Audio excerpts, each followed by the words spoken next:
all of you, good morning. నేను Poturaj Srinivas, lecturer in public administration, SRNK government degree college, Banswada, district Kamareddy. ఈరోజు మనం principles of budget నియమాలు లేదా సూత్రాలు అనబడేటువంటి టాపిక్ని డీటెయిల్డ్గా డిస్కస్ చేద్దాం. మనం గత క్లాస్లో విత్త నిర్వహణ యొక్క అర్థం, దాని యొక్క పరిధి, ప్రాముఖ్యత గురించి డిస్కస్ చేసి ఉన్నాం. విత్తము అనేటువంటిది వ్యక్తి జీవితంలోనే కాదు, ప్రభుత్వ నిర్వహణలో కూడా అత్యంత కీలకమైనటువంటి అంశంగా మనం భావిస్తూ ఉన్నాం. విత్తము లేనిదే ప్రభుత్వము లేదు అని, విత్తం అంటేనే ప్రభుత్వము అని జార్జ్ లాయిడ్ పేర్కొన్న విషయం మనకు తెలిసిందే. కాబట్టి ద్రవ్యానికి, విత్తానికి, డబ్బులకు, ధనానికి చాలా ప్రాముఖ్యత ఉంది. కాబట్టి ఈ ద్రవ్యాన్ని, ధనాన్ని ఎవరి నుండి ఎంత సేకరించుకోగలుగుతాం, ఆ సేకరించుకున్నటువంటి విత్తాన్ని ఎవరికి ఏ విధంగా ఖర్చు పెడతాం అన్నదాన్ని ప్రభుత్వాలు పర్ఫెక్ట్గా విత్త నిర్వహణను చేయడము ద్వారా విత్తపరమైనటువంటి సమస్యలను తొలగించుకోవచ్చు. కాబట్టి ప్రభుత్వానికి ఆదాయం ఎక్కడి నుంచి లభిస్తుంది, ప్రభుత్వానికి వచ్చేటువంటి రెవెన్యూ ఎక్కడి నుంచి లభిస్తూ ఉంటుంది, వచ్చినటువంటి ఈ రెవెన్యూని దేనికోసం ఖర్చులను చేయాలి, పేమెంట్స్ను చేయాలి అన్నదాన్ని తెలిపేటువంటి అంశాన్నే మనం బడ్జెట్ అని కూడా పిలుస్తూ ఉన్నాం. బడ్జెట్ అనేటువంటిది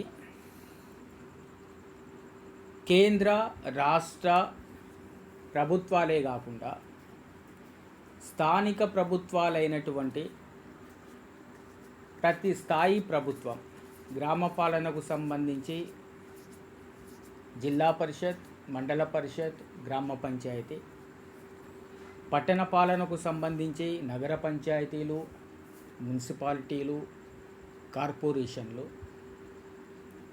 అదేవిధంగా కంటోన్మెంట్ బోర్డులు, టౌన్షిప్లు, పోర్టు ట్రస్టులు, స్పెషల్ పర్పస్ ఏజెన్సీలు, వాట్ ఎవర్ మేబీ, ప్రతి స్థాయిలో ఉండేటువంటి ప్రభుత్వం, అదేవిధంగా ప్రభుత్వంలో భాగస్వామ్యమైనటువంటి ప్రతి డిపార్ట్మెంట్ అంటే ప్రతి శాఖ, ప్రతి కార్పొరేషన్, ప్రతి ప్రభుత్వ రంగ సంస్థ, డిపార్ట్మెంటులో క్రింది స్థాయిలో ఉండేటువంటి స్థానిక ఆఫీసు నుండి మొదలుకొని పై స్థాయి వరకు ఖచ్చితంగా ప్రతి సంవత్సరం బడ్జెట్ను రూపొందించుకోవాలి. భారతదేశంలో సాధారణంగా బడ్జెట్ అనేది సంవత్సర కాలానికి తయారు చేస్తారు. అది కేంద్ర బడ్జెట్ కానీ, రాష్ట్ర బడ్జెట్లు కానీ, స్థానిక బడ్జెట్లు కానీ. ఒక సంవత్సర కాలంలో ప్రజల దగ్గర నుండి కానీ, ప్రజల దగ్గర నుండి పన్నుల ద్వారా లేకుంటే రుణాల ద్వారా, విత్త సంస్థల నుంచి లభించేటువంటి గ్రాంటులే కానీ, రుణాలే కానీ, విదేశీ సంస్థల నుంచి లభించేటువంటి రుణాలు కానీ, గ్రాంటులు కానీ, వీటిని ఎంత సేకరించుకోగలుగుతాం అనేటువంటి ఒక అంచనాకు రావడం జరుగుతూ ఉంటుంది. ఒక సంవత్సర కాలంలో ఇన్ని నిధులను సమీకరించుకోగలుగుతాం. ఆ వచ్చినటువంటి నిధులను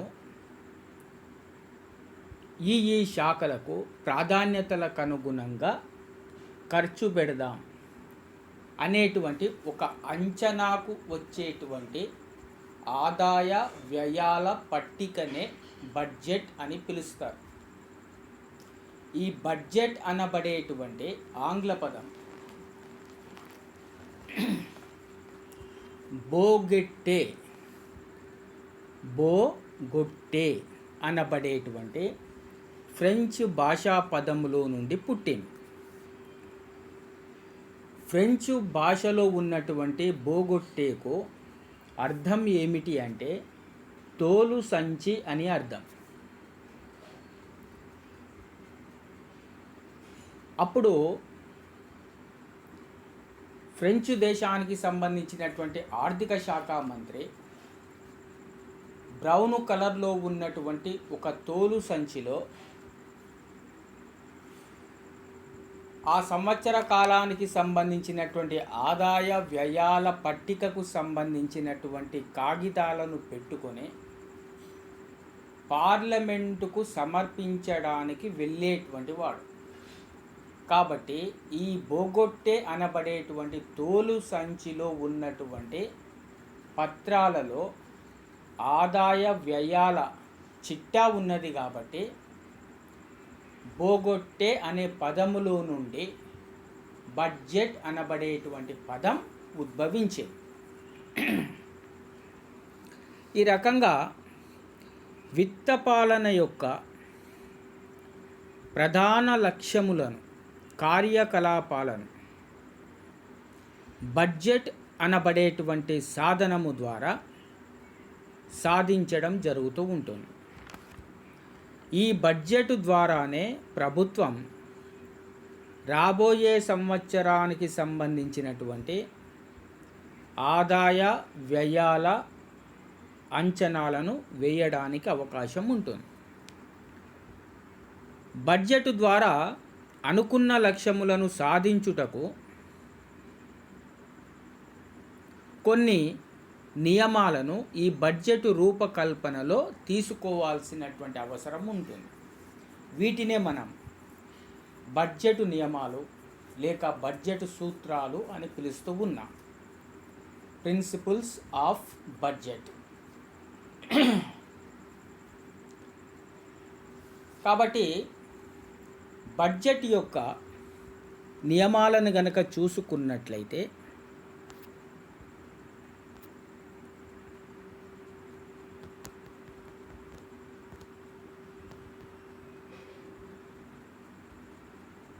బడ్జెట్ సంతులితంగా ఉండవలని. బడ్జెట్ సంతులితంగా ఉండాలి అని అంటే అర్థం ఏమిటి అంటే అంచనా వేసినటువంటి ఆదాయము కన్నా వ్యయం ఎక్కువగా ఉండరాదు. ఆదాయం కన్నా వ్యయం మరీ ఎక్కువగా ఉంటే అది పూర్తిగా లోటు బడ్జెట్ అవుతుంది. ఆదాయ వ్యయాలు సమానంగా ఉన్నటువంటి బడ్జెటుని సంతులిత బడ్జెట్ అని పిలుస్తారు. ఆదాయం ఎక్కువగా ఉండి వ్యయం తక్కువగా ఉన్నటువంటి బడ్జెటును మిగులు బడ్జెట్ అని పిలుస్తారు. సాధారణంగా అభివృద్ధి చెందినటువంటి దేశాల్లో మిగులు బడ్జెట్ ఉంటుంది. అభివృద్ధి చెందుతున్న, అభివృద్ధి చెందని దేశాల్లో సాధారణంగా లోటు బడ్జెట్ ఉంటుంది. అభివృద్ధి చెందుతూ ఉండి వ్యవసాయ రంగము నుండి పారిశ్రామికీకరణ వైపుకు దూసుకుని పోయేటువంటి దేశాల్లో బడ్జెట్ను సంతులితంగా రూపొందించేటువంటి నియమం ఏర్పడి ఉంది. కాబట్టి ఆదాయ వ్యయాలు సమానంగా ఉన్నటువంటి బడ్జెట్ను సంతులిత బడ్జెట్ అని పిలుస్తారు. వ్యయము ఆదాయమును మించి ఉండేదాన్ని ఇందాక మనం చెప్పుకున్నట్టుగా లోటు బడ్జెట్ అని ఈ రకంగా బడ్జెట్ సంతులితంగా ఉన్నప్పుడు ఎంత ఆదాయం వస్తుందో ఆ వచ్చినటువంటి ఆదాయాన్ని దృష్టిలో పెట్టుకొని ఆ సంవత్సర కాలానికి ఏ ఏ శాఖలకు ఏ ఏ రంగాలకు ఎక్కువగా ప్రాధాన్యతనివ్వాలనో ప్రభుత్వము నిర్ణయించుకొని బడ్జెట్ను రూపకల్పన చేయాల్సినటువంటి అవసరం తప్పనిసరిగా ఉంటుంది. రెండవది, విత్తపరమైనటువంటి లావాదేవీలన్నింటికీ కూడా ఒకే బడ్జెట్ ఉండవలె. ప్రభుత్వ శాఖలకు వేరువేరు బడ్జెట్లు కాకుండా అన్ని శాఖలకు ఒకే బడ్జెట్ అనేటువంటిది ఉండడం చాలా మంచిది.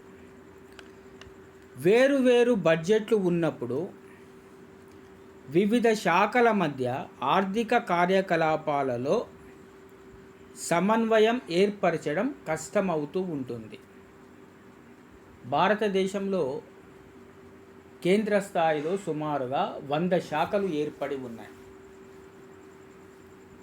100 శాఖకు సంబంధించినటువంటి బడ్జెట్లను వేరువేరుగా రూపొందిస్తే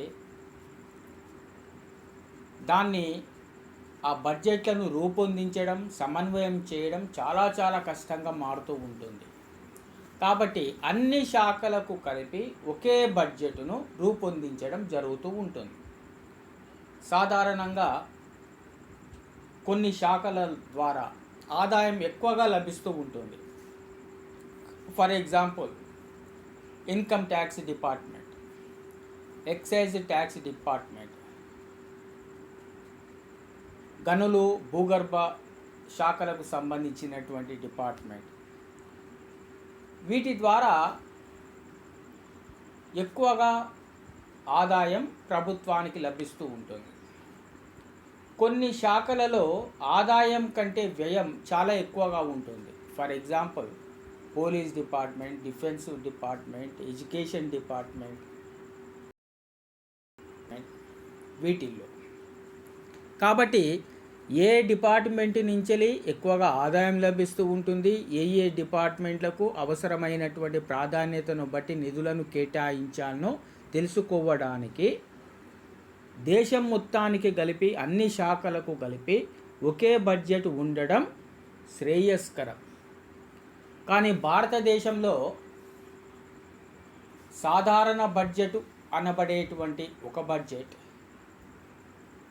రైల్వే శాఖకు ప్రత్యేకమైనటువంటి బడ్జెట్ను రూపొందించడం జరుగుతూ ఉంటుంది.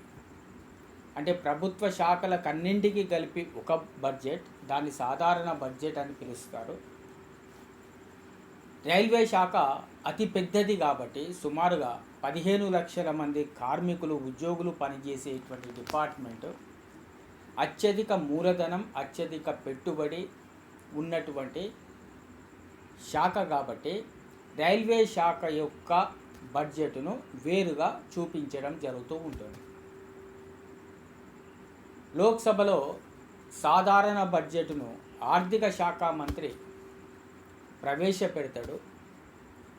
అదేవిధంగా రైల్వే బడ్జెట్ను రైల్వే శాఖ మంత్రి లోక్సభలో ప్రవేశపెట్టడం జరుగుతూ ఉంటుంది. కాబట్టి భారతదేశంలో 2 రకాలైనటువంటి బడ్జెట్లను ప్రవేశపెడుతున్నారన్న సంగతి మనకు తెలుస్తూ ఉన్నది. మూడవది, బడ్జెట్ అనేటువంటిది స్థూలంగా ఉండాలి, నికరంగా ఉండకూడదు. బడ్జెట్లో ఆదాయ వ్యయాలకు సంబంధించినటువంటి వివరములన్నీ కూడా చూపాలి. ఎక్కడి నుంచి ఆదాయం లభిస్తుంది, దేనికోసం వ్యయాన్ని చేయాలి, మొదలైనటువంటి వివరాలు మొత్తం కూడా చూపించాల్సినటువంటి అవసరం ఉంటుంది. అన్ని రాబడులకు ఆదాయాలకు సంబంధించినటువంటి అంచనాలను ఆదాయం వైపుకు, అన్ని చెల్లింపులకు సంబంధించినటువంటి అంచనాలను వ్యయం వైపు చూపెట్టాలి. వ్యయము నుండి ఆదాయమును కానీ, ఆదాయము నుండి వ్యయమును కానీ తీసివేసి నికర రాబడులు లేదా ఖర్చులతో అంచనాలను తయారు చేయాలి. అంటే అన్ని శాఖలకు సంబంధించినటువంటి ఆదాయాలను ఒకవైపు, అన్ని చెల్లింపులకు సంబంధించినటువంటి వ్యయాలను మరొక వైపు చూపెట్టాలి. మనం వ్యయం చేస్తున్నాం కదా, కాబట్టి అందులో నుంచి ఆదాయం వస్తుంది అని అదొక పదును, ఆదాయం నుండి వ్యయాన్ని ఖర్చు పెడుతున్నాం కదా అని చెప్పిన అదొక పద్దును చూపెట్టడం శ్రేయస్కరం కాదు. అంతేకాకుండా బడ్జెట్ అనేది స్థూలంగా ఉండాలి. పలాని శాఖ నుండి 10,000 కోట్ల రూపాయలు వస్తున్నాయి, పలాని శాఖకు ఇన్ని డబ్బులు ఖర్చు అవుతున్నాయి అన్న సంగతిని చూపెట్టాలి. కానీ ఒక్కొక్క రూపాయితో సహా ఖచ్చితమైన లెక్కలను అంచనా కట్టడం శ్రేయస్కరం కాదు, పద్ధతి కాదు. కాబట్టి బడ్జెట్ అనేది స్థూలంగా ఉండాలి. 1,60,000 రూపాయలు స్థూలంగా ఉంటుంది బడ్జెట్ అన్న సంగతిని చూపించాలి. కానీ పర్ఫెక్ట్గా ప్రతి అంకెతో సహా చూపెట్టడం అనేటువంటిది సాధ్యమయ్యే పని కాదు. తర్వాత నెంబర్ 4th వన్, బడ్జెట్ అంచనాలు వాస్తవాలకు దగ్గరగా ఉండాలి. వ్యయమును మరీ ఎక్కువగా అంచనా వేయడం వల్ల ప్రజలపై అధిక పన్నుల భారం పడుతుంది. వ్యయమును మరీ తక్కువ అంచనా వేస్తే బడ్జెట్ అమలు సమస్యగా మారుతూ ఉంటుంది.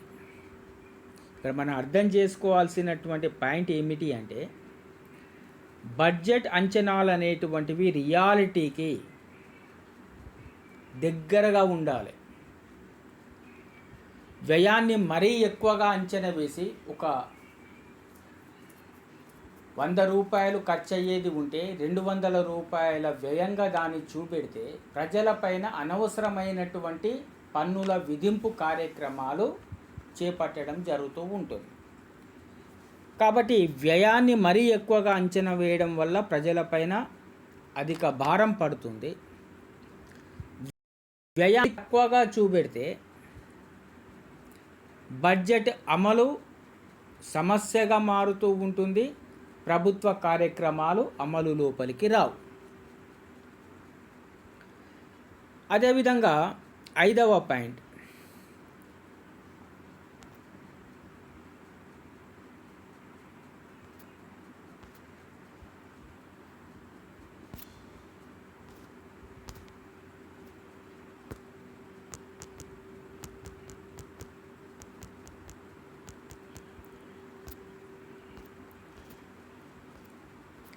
అంచనాలు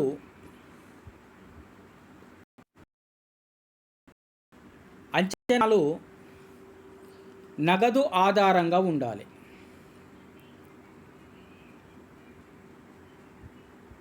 నగదు తప్పక రాగలదని భావించిన ఆదాయ పద్దులు, తప్పక చెల్లించవలసిన ఖర్చు పద్దుల ఆధారంగా రూపొందించినటువంటి బడ్జెట్ను నగదు ఆధారిత బడ్జెట్ అని పిలుస్తారు. అంటే పలాని అంశం పైన ప్రజలపైన ట్యాక్సులను విధిస్తూ ఉన్నాం, అక్కడ నుంచి మనకు ద్రవ్య రూపంలో డబ్బులు లభిస్తాయి అని ఆ వచ్చినటువంటి డబ్బులను తప్పక పలాని పద్దుల కోసం చెల్లించవచ్చు అనేటువంటి ఆధారంగా రూపొందించినటువంటి బడ్జెట్ను నగదు బడ్జెట్ అని అంటారు. కావలసిన లేదా ఇవ్వవలసిన వాటి మీద ఆధారపడి రూపొందించినటువంటి బడ్జెట్ను రెవెన్యూ బడ్జెట్ అని పిలుస్తారు. రావలసిన లేదా ఇవ్వవలసిన వాటి మీద ఆధారపడి రూపొందించినటువంటి బడ్జెట్ను రెవెన్యూ బడ్జెట్ అని పిలుస్తారు. అంటే ఒక సంవత్సర కాలంలో ప్రజల దగ్గర నుండి లేకుంటే రుణాల రూపంలో ఇంత ద్రవ్యం లభిస్తుంది, వచ్చినటువంటి ద్రవ్యాన్ని ఈ పద్ధతుల కింద ఖర్చు పెడతాం అని చూపేటటువంటి బడ్జెట్ను రెవెన్యూ బడ్జెట్ అని పిలుస్తారు. బడ్జెట్ను నగదు ఆధారంగా తయారు చేయడం వల్ల ఖాతాలను త్వరగా తేల్చుకొను వీలు ఉంటుంది. అంటే ఖాతాలను పర్ఫెక్ట్గా రూపొందించవచ్చు, ఖాతాలను ఆడిట్ కూడా చేయవచ్చు. నెంబర్ 6 బడ్జెట్ అనేది వార్షికంగా ఉండవలెను. బడ్జెట్ ఒక సంవత్సర కాలానికి మాత్రమే వర్తించేలాగా ఉండడం మంచిది. ఒక సంవత్సర కాలం ప్రాతిపదికగా రూపొందించినటువంటి బడ్జెట్ను వార్షిక బడ్జెట్, యాన్యువల్ బడ్జెట్ అని అంటారు. అంతకన్నా ఎక్కువ కాలం అంటే 4 లేక 5 సంవత్సరాలు లేక 10 సంవత్సరాలు ప్రాతిపదికగా రూపొందించినటువంటి బడ్జెట్లను దీర్ఘకాలిక బడ్జెట్లు అని పిలుస్తారు. వార్షిక బడ్జెట్ అనేటువంటిది ఎక్కువగా అనుకూలమైనదిగా భావించడం జరుగుతూ ఉంటుంది. కాబట్టి ప్రపంచవ్యాప్తంగా ఉండేటువంటి అన్ని దేశాలు, అన్ని సంస్థలు తమ బడ్జెట్లను ఒక సంవత్సర కాలానికి రూపొందించడం జరుగుతూ ఉంది. బడ్జెట్ను అమలు చేయుటకు సంవత్సర కాలం కార్యనిర్వాహక శాఖకు అనుకూలంగా ఉంటుంది. మరి స్వల్పకాలిక బడ్జెట్ను నెల రోజుల వరకు బడ్జెట్ను రూపొందించాలంటే కష్టం. త్రైమాసిక బడ్జెట్ను రూపొందించాలంటే కష్టం. అర్ధవార్షిక బడ్జెట్ను రూపొందించాలన్న కష్టం. దీర్ఘకాలిక బడ్జెట్లను రూపొందించాలన్న కష్టం. కాబట్టి కార్యనిర్వాహక శాఖకు, ఎగ్జిక్యూటివ్ బాడీకి ఒక సంవత్సర కాలానికి బడ్జెట్ను రూపొందించడం అనేటువంటిది చాలా అనుకూలంగా ఉంటుంది. నెక్స్ట్ అతిక్రమణ నిబంధన. దీన్ని రూల్ ఆఫ్ ల్యాప్స్ అని కూడా పిలుస్తారు. ఏ సంవత్సరమునకు మంజూరు చేసినటువంటి నిధులను ఆ సంవత్సరములోనే ఖర్చు చేయాలి. సాధారణంగా బడ్జెట్ అనేటువంటిది ఎస్పెషల్లీ భారతదేశంలో ఏప్రిల్ 1 నుండి వచ్చే సంవత్సరం మార్చి 31 వరకు కొనసాగుతూ ఉంటుంది. కాబట్టి దీనిని ఆర్థిక సంవత్సరంగా పిలుస్తారు. ఏప్రిల్ 1వ తారీఖు నుండి మార్చి 31 వరకు గల కాలాన్ని ఆర్థిక సంవత్సరంగా పిలవడం జరుగుతూ ఉంటుంది.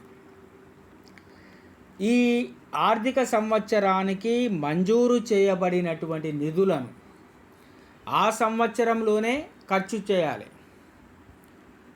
ఆ సంవత్సరంలో ఖర్చు చేయనట్లయితే మార్చి 31వ తారీఖులోగా ఖర్చు చేయనట్లయితే మరుసటి సంవత్సరంలో దానిని ఉపయోగించుటకు వీలు లేదు. ఫర్ ఎగ్జాంపుల్ 2020-21 బడ్జెట్ ఉన్నది అనుకోండి. ఏదైనా శాఖకు కేటాయించినటువంటి బడ్జెట్ను అది 2021 మార్చి 31వ తారీఖులోగా ఖర్చు చేయాలి. ఖర్చు చేయకుండా మళ్ళీ ఏప్రిల్ 1వ తారీఖు నుంచి వచ్చేటువంటి ఏ రోజుల్లో కానీ ఖర్చు చేయడానికి ఆ డిపార్ట్మెంట్కు అధికారం ఉండదు. ఆ బడ్జెట్ ల్యాప్స్ అయిపోతూ ఉంటుంది. దీనినే రూల్ ఆఫ్ ల్యాప్స్ అని పిలుస్తారు. దీనిని అతిక్రమణ నిబంధన అని కూడా పిలుస్తారు. మిగతా గ్రాంటును, మిగిలినటువంటి ఏదైతే గ్రాంట్ ఉంటుందో, డబ్బులు ఉంటాయో అది తిరిగి ప్రభుత్వ ఖాతాకు పంపించడం జరగాలి. గవర్నమెంట్ అకౌంట్ లోపలికి ఆ మిగిలినటువంటి ద్రవ్యాన్ని పంపించడం జరగాలి. నెక్స్ట్ వన్, అంచనాలు శాఖీయంగా ఉండాలి. ఏ శాఖకు సంబంధించిన ఆదాయ వ్యయాలను ఆ శాఖకే పరిమితం చేసి రూపొందించినటువంటి బడ్జెట్ను శాఖీయ బడ్జెట్ అని పిలుస్తారు. ఏ శాఖకు సంబంధించిన ఆదాయ వ్యయాలను ఆ శాఖకే పరిమితం చేసి రూపొందించినటువంటి బడ్జెట్ను శాఖీయ బడ్జెట్ అని అంటారు. అంటే ఒక శాఖ ప్రాతిపదికగా కాకుండా ఒక పథకం ప్రాతిపదికగా రూపొందించినటువంటి బడ్జెట్ను కార్యక్రమ బడ్జెట్ అని పిలుస్తారు. ఉదాహరణకు ప్రజాపనుల శాఖ ఒక ఆసుపత్రిని నిర్మించినట్లయితే ఆ భవన నిర్మాణమునకు అయ్యేటువంటి ఖర్చును ప్రజా పనుల అంచనాలలో చేర్చాలి కానీ ఆరోగ్య శాఖ అంచనాలలో చేర్చకూడదు. అదేవిధంగా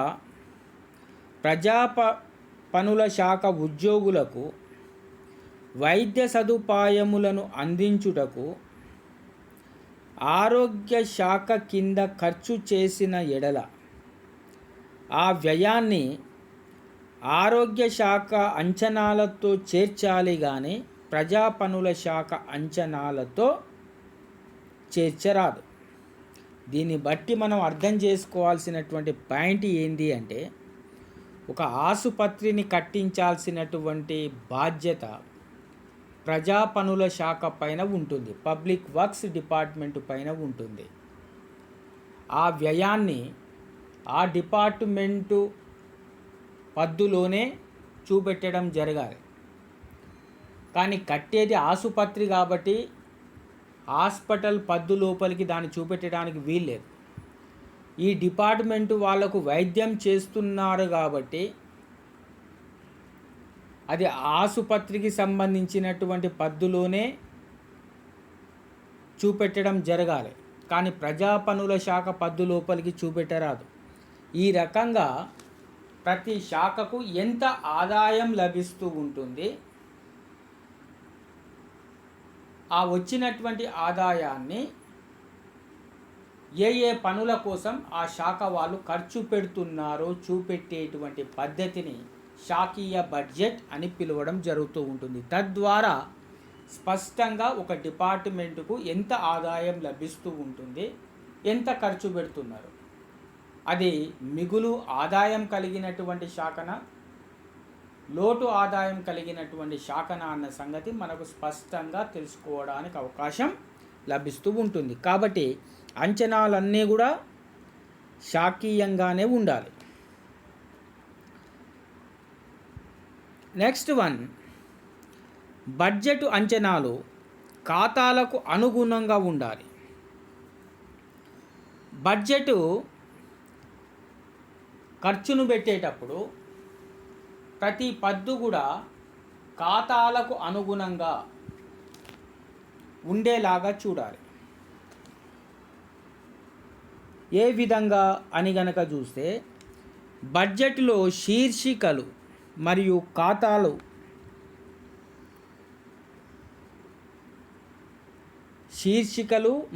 ఖాతాల శీర్షికలు ఒకే రకంగా ఉండాలి. అందువల్ల బడ్జెట్ను తయారు చేయడం, బడ్జెట్ను నియంత్రణ చేయడం, ఖాతాలను నిర్వహించడం సులభమవుతూ ఉంటుంది. బడ్జెట్లో శీర్షికలు మరియు ఖాతాల శీర్షికలు ఒకే రకంగా ఉన్నప్పుడు బడ్జెట్ను ఈజీగా తయారు చేయవచ్చు, నియంత్రించవచ్చు, ఖాతాలను నిర్వహించడం ఈజీ అవుతుంది. సాధారణ వ్యక్తి కూడా బడ్జెట్ను అవగాహన చేసుకోగలుగుతాడు. ఖాతాలను ఆడిట్ చేయడం సులభం అవుతూ ఉంటుంది. కాబట్టి బడ్జెట్ అంచనాలన్నీ కూడా ఖాతాలకు అనుగుణంగా ఉండాలి. క్లియర్గా ఖాతాలలో సాధారణంగా రెవెన్యూ, క్యాపిటల్కు సంబంధించినటువంటి పద్ధతులను చూపెడతారు. వీటి యొక్క శీర్షికలను పద్ధతి ప్రకారంగా నిర్వహించినట్లయితే ఖాతాలను ఈజీగా ప్రతి డిపార్ట్మెంట్, స్థానిక ఆఫీసు కూడా చేయడానికి వీలు ఉంటుంది. అదేవిధంగా సులభంగా ఆడిట్ చేయడానికి, తనిఖీ చేయడానికి వీలు ఉంటుంది. దాని తర్వాత రెవెన్యూ, క్యాపిటల్ బడ్జెట్లను వేరువేరుగా చూపించాలి. బడ్జెట్లో రెవెన్యూ మరియు క్యాపిటల్ బడ్జెట్ అను 2 భాగాలు ఉంటాయి. రెవెన్యూ బడ్జెట్లో వివిధ శాఖలకు సంబంధించినటువంటి ఖర్చు అంచనాలు ఉంటాయి. ఆదాయం, ఖర్చు అంచనాలు ఉంటాయి. క్యాపిటల్ బడ్జెట్లో పెట్టుబడులు మరియు అభివృద్ధి ప్రణాళికలకు సంబంధించినటువంటి ఖర్చు అంచనాలు ఉంటాయి. కాబట్టి ఈ 2 బడ్జెట్లను విడివిడిగా ఉంచడం మంచిది. Revenue budget, capital budget. మనం అర్థం చేసుకోవాల్సినటువంటి అంశం ఏమిటి అంటే, రెవెన్యూ బడ్జెట్లో 2 రకాల పద్ధతులు ఉంటాయి. ఒకటి రెవెన్యూ ఆదాయం, రెవెన్యూ వ్యయం. ఒక శాఖకు రెవెన్యూ ఆదాయం ఏ విధంగా వస్తుంది, రెవెన్యూ వ్యయం దేనికోసం ఖర్చు పెడుతున్నారో దానికి సంబంధించినటువంటి అకౌంటెంట్ను నిర్వహించడం జరగాలి. అంటే ఫర్ ఎగ్జాంపుల్, విద్యాశాఖకు సంబంధించినటువంటి ఒక పాఠశాల ఉన్నది అనుకోండి. రెవెన్యూ ఆదాయం ఎక్కంచెలు లభిస్తూ ఉంటుంది. అడ్మిషన్ ఫీజుల ద్వారా, అదేవిధంగా ఏమైనా స్పెషల్ ఫీజుల ద్వారా, ట్యూషన్ ఫీజుల ద్వారా విద్యార్థుల నుంచి ఆదాయం లభిస్తూ ఉంటుంది. ఇది రెవెన్యూ ఆదాయం. రెవెన్యూ ఖర్చులు ఏ విధంగా చూపెడతారు? ఉపాధ్యాయుల యొక్క వేతనాలు, పాఠశాల నిర్వహణకు అవసరమైనటువంటి సామగ్రి, దీనిని ఖర్చుల కింద చూపెడతారు. ఈ విధంగా ఒక పాఠశాలకు ఒక సంవత్సర కాలంలో పలాని పద్ధతుల ద్వారా ఇంత ఆదాయం లభిస్తూ ఉంటుంది. ఆ వచ్చినటువంటి ఆదాయాన్ని ఈ పద్ధతుల కింద, వేతనాల ద్వారా లేకుంటే ఇతర ఖర్చుల కింద ఇన్ని డబ్బులను ఖర్చు పెడుతున్నామని చూపెట్టేటువంటి పద్దును రెవెన్యూ బడ్జెట్ అని పిలుస్తారు. ఇందులో రెవెన్యూ ఆదాయం ఉంటుంది, రెవెన్యూ వ్యయం ఉంటుంది. అదేవిధంగా రెండవది క్యాపిటల్ బడ్జెట్. క్యాపిటల్ బడ్జెట్లో పెట్టుబడులు మరియు అభివృద్ధి ప్రణాళికలకు సంబంధించినటువంటి ఖర్చు అంచనాలు ఉంటాయి. అదే పాఠశాలకు సంబంధించి అదనపు తరగతి గదులు కావాలి, టాయిలెట్స్ కావాలి, ప్రహరీ గోడ కావాలి. దీనికి పెద్ద మొత్తంలో డబ్బులు అవసరం, పెట్టుబడి అవసరం. ఆ పెట్టుబడులకు సంబంధించినటువంటి ఖర్చులను క్యాపిటల్ బడ్జెట్లో చూపెట్టడం జరుగుతూ ఉంటుంది. ఈ విధంగా ప్రతి డిపార్ట్మెంటు ఆ డిపార్ట్మెంటుకు సంబంధించినటువంటి రెవెన్యూ బడ్జెట్ని, క్యాపిటల్ బడ్జెట్ను వేరువేరుగా చూపెట్టడం జరుగుతూ ఉంటుంది. భారతదేశం అభివృద్ధి చెందుతున్నటువంటి దేశం కాబట్టి మ్యాక్సిమం కేంద్ర రాష్ట్ర ప్రభుత్వాలు కూడా కొంత లోటు బడ్జెట్నే తప్పనిసరిగా ప్రవేశపెడతాయి. కారణం ఏంటంటే వచ్చేటువంటి ఆదాయం తక్కువగా ఉంటుంది, ప్రజల కోసం ఖర్చు పెట్టాల్సినటువంటి వ్యయం పెద్ద మొత్తంలో ఉంటుంది. ఒకవైపున అవస్థాపన సౌకర్యాల కోసం, అదేవిధంగా సంక్షేమ కార్యక్రమాల కోసం, అభివృద్ధి కార్యక్రమాల కోసం, మౌలిక రంగాల యొక్క అభివృద్ధి కోసం పెద్ద వ్యయాన్ని చేయాల్సినటువంటి పరిస్థితి ఉంటుంది. కాబట్టి మరీ ఎక్కువగా లోటు బడ్జెట్ కాకుండా ఈ దేశంలో ఉన్నటువంటి ప్రతి స్థాయి ప్రభుత్వం ఒక రకంగా సంతులిత బడ్జెట్లనే కొనసాగించడం జరుగుతూ ఉంటుంది. ఈ విధంగా బడ్జెట్ నియమాలను ఖచ్చితంగా పాటించాల్సినటువంటి అవసరం ఉన్నది. ఈ పాఠ్యాంశానికి సంబంధించినటువంటి పునర్విమర్శను ఒకసారి చూద్దాం. రివిజన్. బడ్జెట్ అనబడేటువంటి ఆంగ్ల పదం బోగొట్టే అనబడేటువంటి ఫ్రెంచ్ భాషా పదంలో నుండి ఉద్భవించింది. బోగట్టే అని అంటే ఫ్రెంచ్ భాషలో తోలు సంచి అని అర్థం. ఫ్రాన్స్ దేశానికి సంబంధించిన ఆర్థిక శాఖ మంత్రి గోధుమ రంగులో ఉన్నటువంటి తోలు సంచిలో ఒక సంవత్సర కాలానికి సంబంధించిన ఆదాయ వ్యయాల పత్రాలను పెట్టుకొని పార్లమెంటు లోపలికి ప్రవేశించి సమర్పించడం జరుగుతూ ఉండేది. కాబట్టి ఆ తోలు సంచి అనబడే పదంలో నుండి బడ్జెట్ అనబడేటువంటి పదం ఉద్భవించింది. బడ్జెట్ అనేది ఒక సంవత్సర కాలానికి సంబంధించినటువంటి ఆదాయ వ్యయాల పట్టిక. బడ్జెట్ రూపకల్పనకు కొన్ని నియమాలు, కొన్ని సూత్రాలు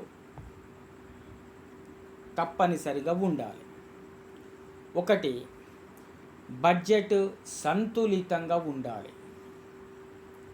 మరీ లోటు బడ్జెట్గా కాకుండా, మరీ మిగులు బడ్జెట్గా కాకుండా ఆదాయం ఎంత లభిస్తూ ఉంటుంది, ఆ వచ్చినటువంటి ఆదాయాన్ని ప్రాధాన్యతలకు అనుగుణంగా వ్యయాన్ని చూపెట్టడము ద్వారా సంతులిత బడ్జెట్ను రూపొందించవచ్చు. రెండవది, విత్తపరమైన లావాదేవీలన్నింటికీ ఒకే రకమైన బడ్జెట్ ఉండాలి. ప్రతి డిపార్ట్మెంటుకు వేరువేరు బడ్జెట్లు కాకుండా అన్ని డిపార్ట్మెంట్లకు కలిపి ఒకే ఒక బడ్జెట్ ఉంటే దాన్ని అర్థం చేసుకోవడం, ఆకలింపు చేసుకోవడం, ఆచరణ లోపలికి తీసుకొని రావడం సులువు ఉంటుంది. కాబట్టి విత్తపరమైన లావాదేవీలన్నింటికి ఒకే బడ్జెట్ ఉంటే మంచిది. కానీ భారతదేశంలో అన్ని శాఖలకు కలిపి సాధారణ బడ్జెట్, ప్రత్యేకించి రైల్వే శాఖకు సంబంధించినటువంటి రైల్వే బడ్జెట్ను రూపొందించడం జరుగుతూ ఉంటుంది. మూడవ పాయింట్, బడ్జెట్ స్థూలంగా ఉండాలి కానీ నికరంగా ఉండకూడదు. బడ్జెట్ అనేది ఫ్లెక్సిబుల్గా ఉండాలి. స్థూలంగా ఉన్నప్పుడు కొద్దిగా హెచ్చు తగ్గులైనను ఇబ్బంది ఏమీ ఉండదు. కారణం ఏమిటి అంటే ఈ బడ్జెట్ను లోక్సభ ఆమోదిస్తూ ఉంటుంది. లోక్సభ యొక్క అనుమతి లేనిదే, రాష్ట్ర స్థాయిలో శాసనసభ యొక్క అనుమతి లేనిదే ప్రభుత్వాలకు ఒక్క పైసా కూడా ఖర్చు పెట్టేటువంటి అధికారం ఉండదు. నికరంగా బడ్జెట్ను చూపించినట్లయితే ప్రభుత్వాలు ఇబ్బందుల పాలవుతాయి. కాబట్టి బడ్జెట్ అనేది స్థూలంగా ఉండాలి. ఫోర్త్ పాయింట్, బడ్జెట్ అంచనాలు వాస్తవాలకు దగ్గరగా ఉండాలి. రియాలిటీ గ్రౌండ్కు అనుగుణంగా బడ్జెట్ అంచనాలు ఉండాలి. ఎక్కువ మొత్తంలో ఆదాయాన్ని సమకూర్చుకుంటామని చెప్పి నేను ఎక్కువగా చూపెడితే వచ్చేటువంటి ఆదాయం సక్రమంగా రాదు. ఆ వచ్చే ఆదాయానికి అనుగుణంగా ఖర్చులను పెడతాం, వ్యయాన్ని చూపెడితే ఆయా రంగాలకు డబ్బులను కేటాయించలేరు. అదేవిధంగా ఖర్చులను ఎక్కువగా చూపెడితే ప్రజలపైన ఎక్కువగా పన్నుల భారం మోపడం జరుగుతూ ఉంటుంది. కాబట్టి బడ్జెట్ అంచనాలన్నీ కూడా వాస్తవాలకు దగ్గరగా ఉండాలి. ఎంత ఆదాయాన్ని సమకూర్చుకోగలుగుతాం, ఆ ఆదాయాన్ని ఏ రంగాలకు వ్యయాన్ని చేయగలుగుతాం అన్న దానిపైన స్పష్టమైన వైఖరితో ప్రభుత్వాలు ఉండాల్సినటువంటి అవసరం ఉన్నది. నంబర్ 5th పాయింట్, అంచనాలు నగదు ఆధారంగా ఉండాలి. ఆదాయం నగదు ఆధారంగా ద్రవ్య రూపంలో కొలిసేలాగా ఫలాని శాఖ నుండి ఫలాని పద్దు ద్వారా ఇంత ఆదాయాన్ని సమకూర్చుకోగలుగుతామని చెప్పగలగాలి. వచ్చినటువంటి ఆదాయాన్ని ద్రవ్య రూపంలో ఇంత ఖర్చు పెట్టగలుగుతాం అన్నదాన్ని చూపెట్టగలగాలి. కాబట్టి నగదు రూపంలో అంచనాలను తయారు చేయాలి. వస్తు రూపంలో కానీ ఊహల రూపంలో కానీ చేయడానికి వీలేదు. నెంబర్ 6th వన్, బడ్జెట్ అనేది వార్షికంగా ఉండవలను.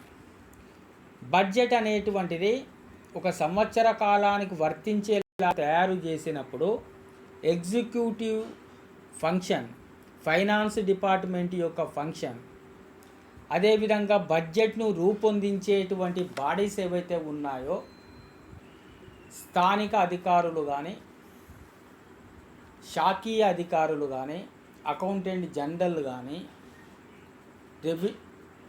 ఫైనాన్స్ డిపార్ట్మెంట్ కానీ ఫైనాన్స్ మినిస్ట్రీ కానీ చాలా ఈజీగా బడ్జెట్ను రూపొందించుకోవడానికి అవకాశం ఉంటుంది. కానీ ఒక నెల రోజుల కోసమో 3 నెలల కోసమో 6 నెలల కోసమో తయారు చేయాలంటే భారతదేశం లాంటి పెద్ద దేశంలో కాదు, చిన్న దేశాల్లో కూడా సాధ్యం అయ్యే పని కాదు. అదేవిధంగా 3, 4 సంవత్సరాలకు, 5 సంవత్సరాలకు, 10 సంవత్సరాలకు బడ్జెట్ను రూపొందిస్తే ఆ దీర్ఘకాలిక బడ్జెట్ వలన ప్రయోజనం ఉండదు. కాబట్టి బడ్జెట్ అనేది శాఖీయంగా ఉండాల్సినటువంటి అవసరం ఉంది. 9th వన్,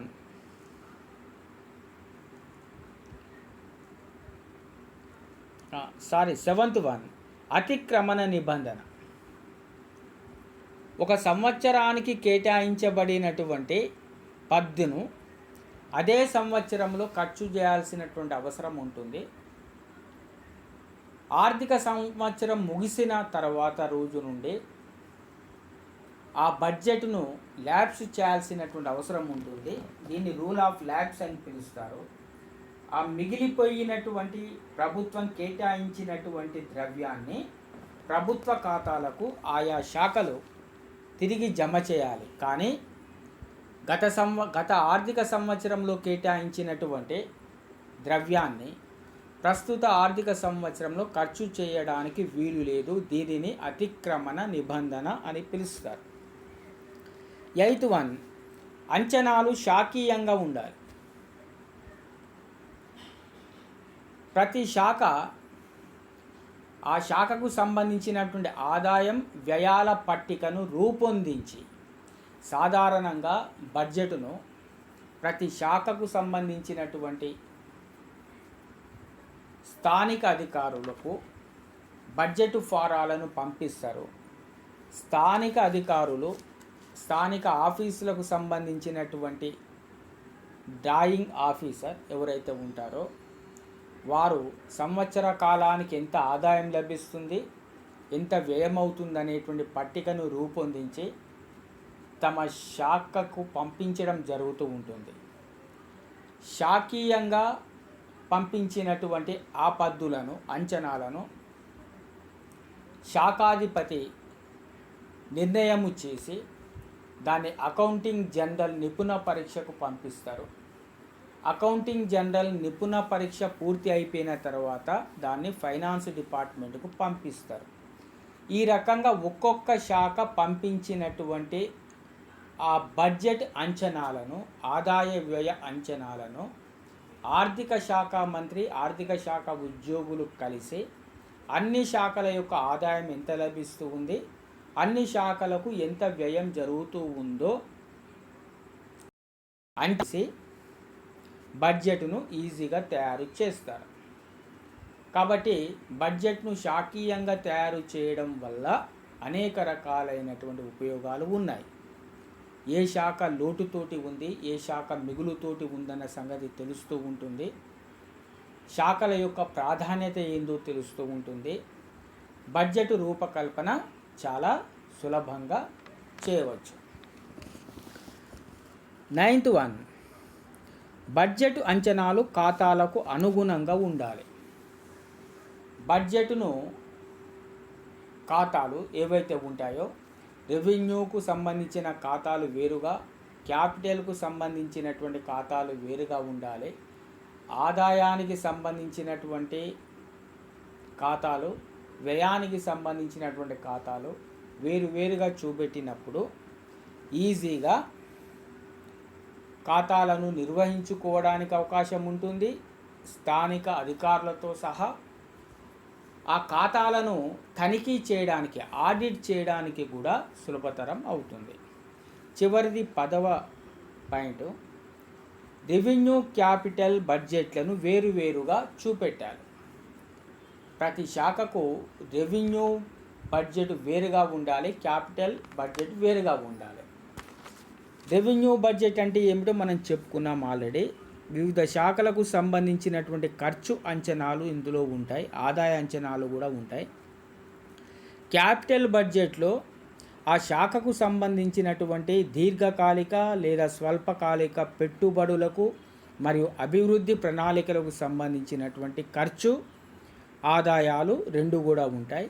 ఈ రెండింటిని వేరువేరుగా చూపెట్టడం వల్ల బడ్జెట్ రూపకల్పన ఈజీ అవుతుంది. సామాన్యులు కూడా అర్థం చేసుకోవడానికి వీలు కావడం జరుగుతూ ఉంటుంది. ఈరోజు మనం చెప్పుకున్నటువంటి ఈ క్లాస్లో మీకు